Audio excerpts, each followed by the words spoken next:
Hey everyone, welcome back to my channel. So this video is based on a specific request. It's currently the fourth episode of my ethics series, and we're going to talk about child abuse, elder abuse, and domestic violence, adult abuse. And this topic comes up like a decent bit on the Real Deal. And it's a little bit confusing to some, so I thought this video can clear things up for you. Okay, let's get started. All right, so first I'm going to talk about child abuse. So this question says, you are a resident in the emergency department. An irate parent comes to you furious because the social worker has been asking him about striking his child. So the parent is essentially complaining to you, like, how come the social worker asked me about striking my child. The child is a 5-year-old boy who has been in the emergency department 4 times this year. Pretty big number. With several episodes of trauma that did not seem related. This is highly suspicious, guys, when you see episodes of trauma that are not related. Like, every time it's a different injury and it's a different story that the parents report, then you gotta be suspicious. Today the child is brought in with a child complaint of slipping into a hot bathtub. So they're throwing the fault on the child, that it's his fault that he slipped, or he or she slipped into a hot bathtub. With a burn wound on his legs, the parent threatens to sue you and says, "How dare you think that about me? I love my son." What should you do? All right, guys, so right now, are we sure that these parents are abusing their children, or are we just suspicious? Well, regardless of whether you're sure or suspicious, even if you suspect child abuse, the number one thing you should do is report. Because the child cannot protect him or herself. At that point, even if the child doesn't wanna, okay, so even if this reporting is against the will of the child, because of course they wouldn't want to leave their parents, yet you should go against the will of the child and report, because the child cannot report for himself or herself, or like they can't protect themselves, right? And at the same time, well, I'm gonna touch on that later about going against the will of the child, because essentially children do not have competence. They're incompetent, meaning that they got no autonomy in the first place for you to be considered violating their autonomy. Okay, and so the safety of this child is number one. And obviously you should report the family to Child Protective Services. Even based on suspicion alone, you're not going to be liable if it turns out that, oh my god, they didn't abuse their child, or that indeed it was true, all the stories they were telling, even though I don't think so.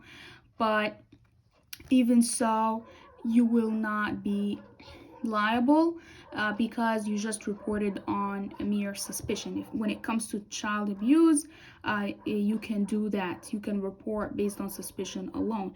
Now, any attempts to talk to the parents, like ask the father or speak to the wife, it doesn't matter what the parents say if you suspect child abuse, because they can deny it. Okay. Give reassurance to the patient, to the parents, and treat the patient's injury appropriately. Well, how can I give reassurance if I suspect that they're the ones inflicting the injury on their child? As the risk management to evaluate the case. Again, you don't need evaluation here if you suspect. Admit the child, remove him from the possibly dangerous environment. So you're going to admit the child to the hospital as a way to keep him off the environment. Then what if, okay, you treated his lesions, where is he gonna go back? You have to secure him like to guarantee his safety in the long run. So obviously this is an illogical option. Call the police. This is not the time to call the police here. You only call the police if these parents, for example, assaulted you or like attacked you. Okay, but the police has nothing to do here, has no role here.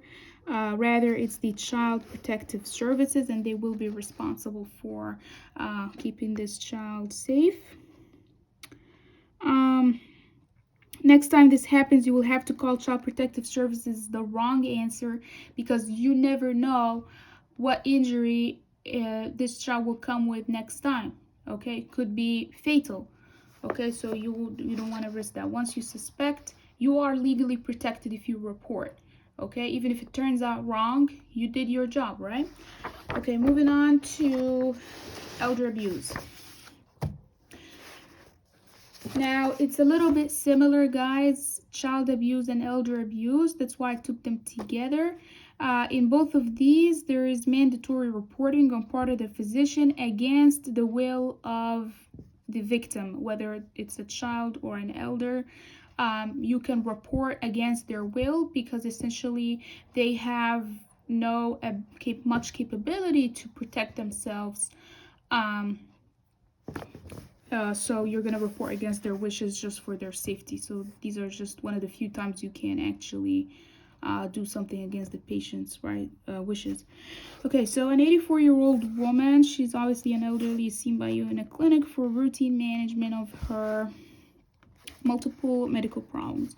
She comes alone and you notice that she has been losing weight. Okay, so this is an alarming sign, by the way, in elderly people, and has several contusions. Okay, right away I'm suspecting something. She's a widow and lives with her granddaughter and her granddaughter's husband, who recently lost his job. Doesn't that ring a bell? Okay, so he lost his job, he's staying home.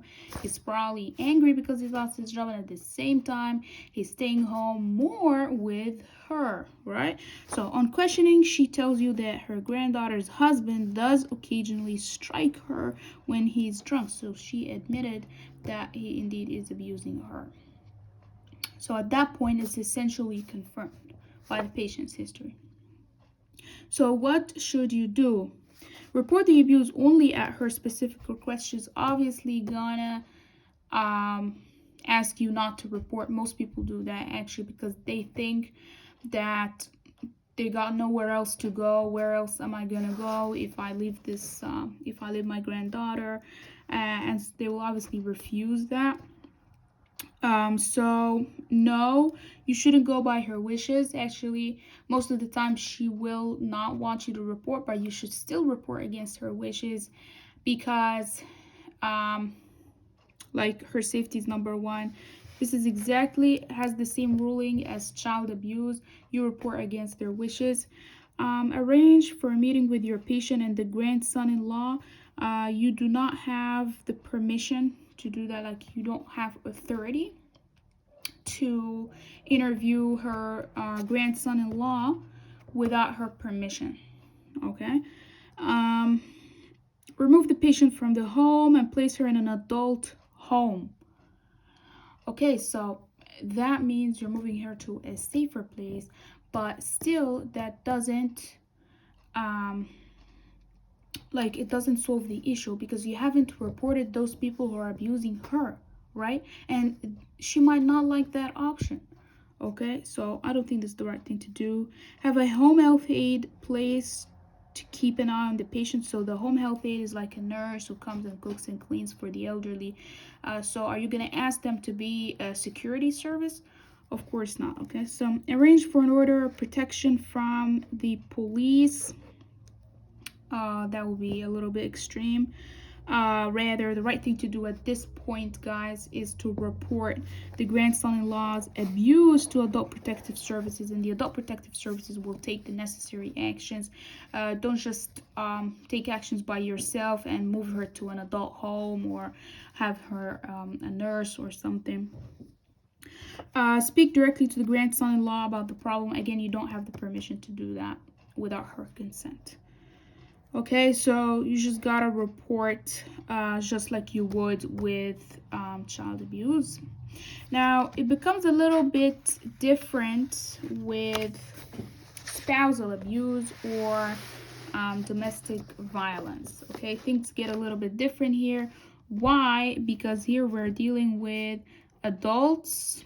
We're not dealing with children. We're not dealing with elderly, which means that these adults can report for themselves, right? So most most of these adults that go through domestic violence can report for themselves, but they're the ones choosing not to, and so you're essentially not required to do it for them. You're not legally obligated to do so. However, with child abuse and elderly abuse, indeed you are. Okay, so let's read this question. A 42-year-old man comes to see you for routine management. When you inquire about multiple scratches, seems like fingernail ones, for example, and contusions, as well as a black eye. Seems like this man's getting a lot of beating.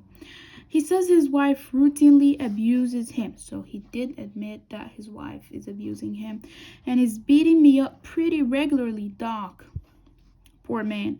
He denies hitting his wife. You see him a few weeks later, and he has a new version of the same injuries. Most of the time, guys, when you see multiple injuries at different times, like of different ages, that's usually indication of continuous abuse, or most of the time it's domestic violence. You are very concerned about his injuries, and you tell him that you are planning to report the injuries. Okay, he very clearly states that he does not want these injuries reported. So, are you gonna do just like you did with the 84-year-old granny, or with the child, the 5-year-old child? Remember that child abuse and elderly abuse, you are ethically and legally required by law to report, mandatory reporting regardless of the patient's wishes. Here, however, rules are a little bit less strict, and because these are adults who can decide for themselves whether to report or not, you should essentially respect their autonomy. So if they told you they don't want it reported, then don't report it.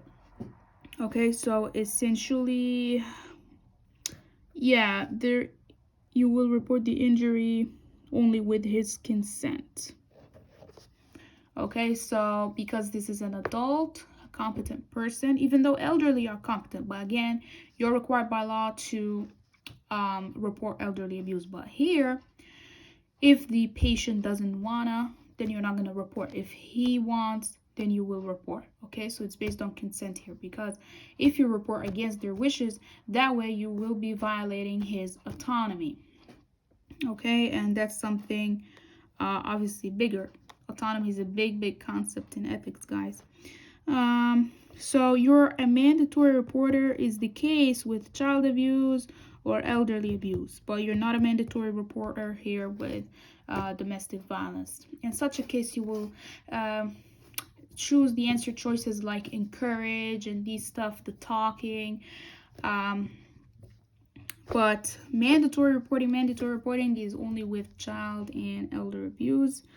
Of course, I don't get these answer choices that say report if there is another episode.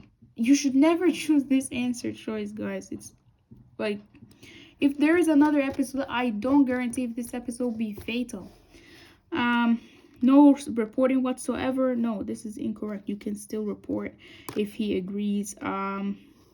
You will report it if you find evidence that the wife was really the attacker.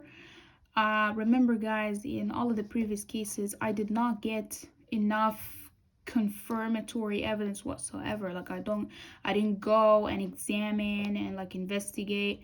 It's not about that. Okay, so he said that his wife is abusing him. I don't need to do forensic investigations to make sure. So it's irrelevant. Okay, so you will report the injury only with his consent. So the take-home message here, guys, is that elderly abuse and child abuse are the same, mandatory reporting by the physician, but with adults or spousal abuse, it's based on their consent, and you cannot violate their autonomy. So that's the end of this video, guys. I hope you liked it, and please share it, subscribe, like don't forget to like it, and let me know what you think in the comments.